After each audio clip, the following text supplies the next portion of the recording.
Welcome back to the garage here at Basin Motorsports. I'm Canaan, and today I'm going to show you how I'm going to turn this dull 240SX fuse box cover into a red, white, and blue themed part wrapped kit. So today I'm going to take this old 240SX engine cover and begin a series of part wrapping. Now the kit I'm going to use is from Composite Envisions. Now this is their starter kit for part wrapping. Inside of the kit comes with instructions, mixing cups, nitro gloves. You have an epoxy, a hardener, and instead of carbon fiber, I'm going to be using chopped fiberglass in a red, white, and blue theme. And it also comes with paste wax, black pigment, a nozzle to be able to distribute the pigment, stirring sticks, paint brushes or brushes to brush on the coating, and then some little application wedges or the little pieces to put it on. Now outside of that kit, you can see that I've already sanded this part with 60 grit to make sure it has a nice rough texture everywhere I want the epoxy to stick to. I've also got it set up on a box, which means that anything can drip off if needed, and it makes it a little bit easier to handle. And I also laid down some plastic here on the workbench so that I don't get epoxy or hardener or pigment on my nice clean wood countertop. Now I've got everything unpacked, and so the first step of this is we're going to follow the instructions on the Composite Envisions basic kit here. Now step one is to make sure you cut out enough fabric that covers this. Since we're going to use the chopped fiberglass, I'm just going to basically take half of each bag of color. I want to put them in a quart-sized storage bag, and then I'm just going to mix it up because I want this red, white, and blue to kind of be mixed up versus segregating the colors, I guess. So it'll be just kind of a sparkle like a firework.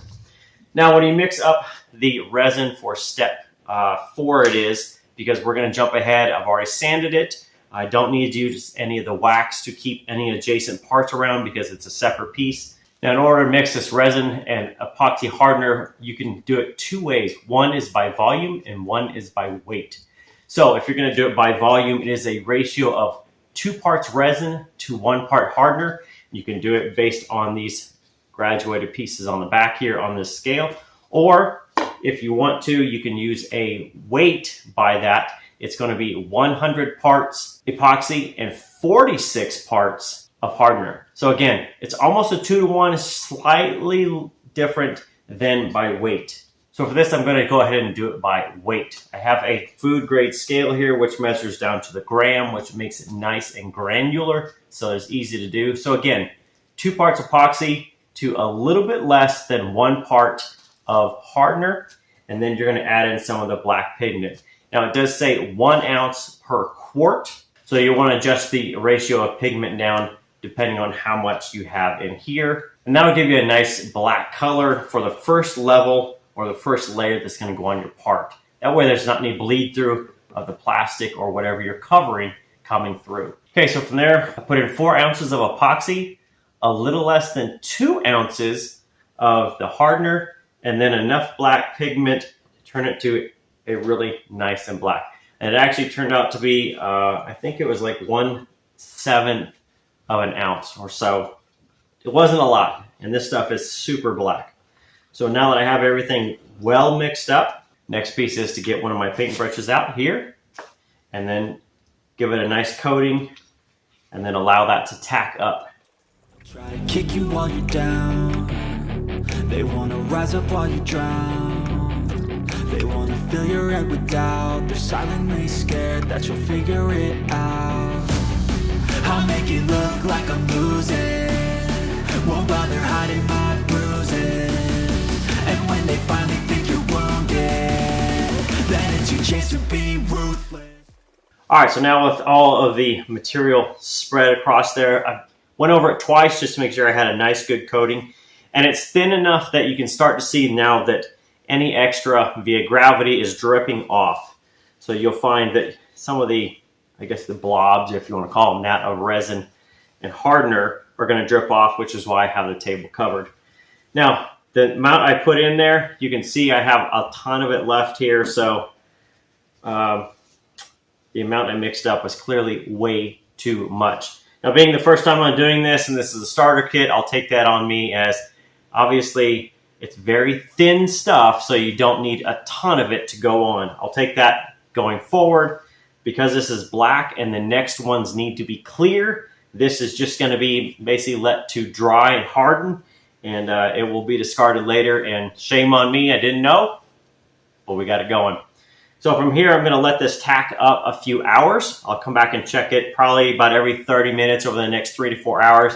And what I want is that this to get cured enough that it becomes tacky to where I can stick the fiberglass to it, but not fully cured to where it won't stick at all. And I'll know that as I stick it down. If I just touch it briefly, you can see right there on the tip, it comes off black. What I expect is when I touch it, it's sticky, but the black pigment does not remain on my finger.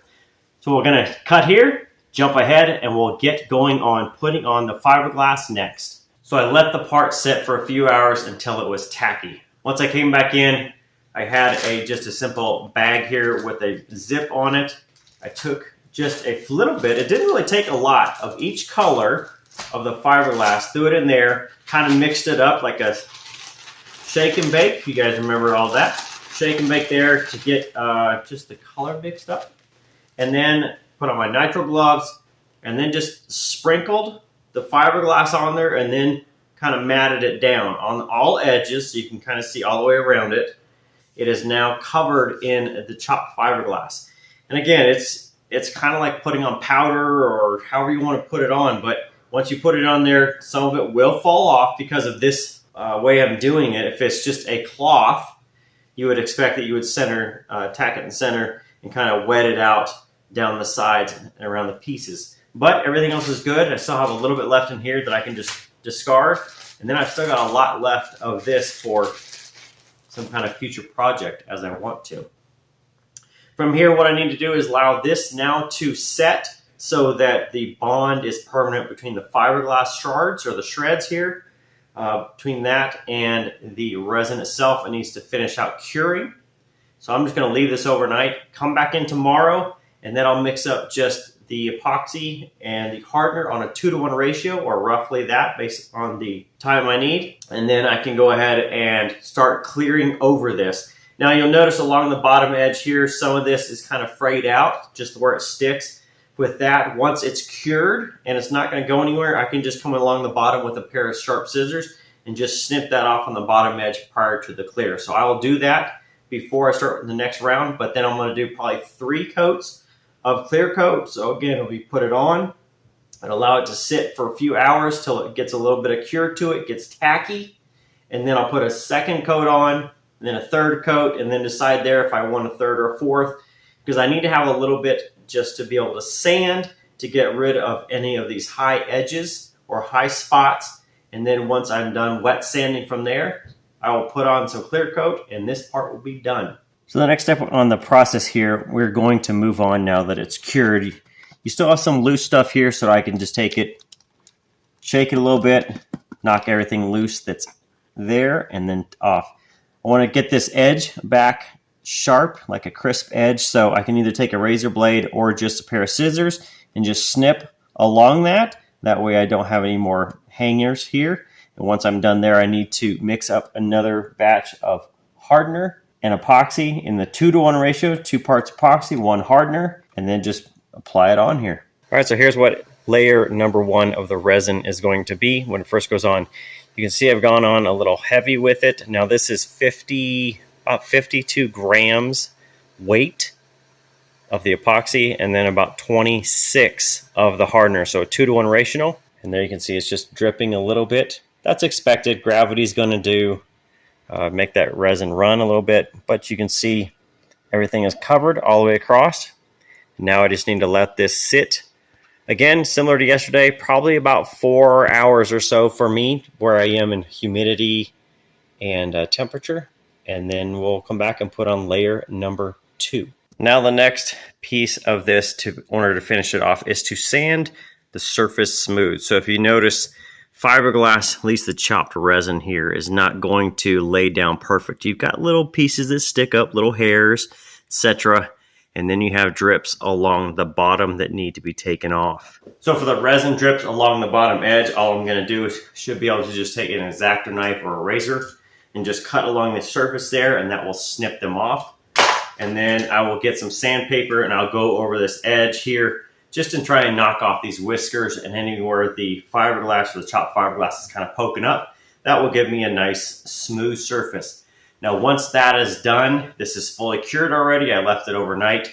I can then clean it and then hit it with some gloss clear coat.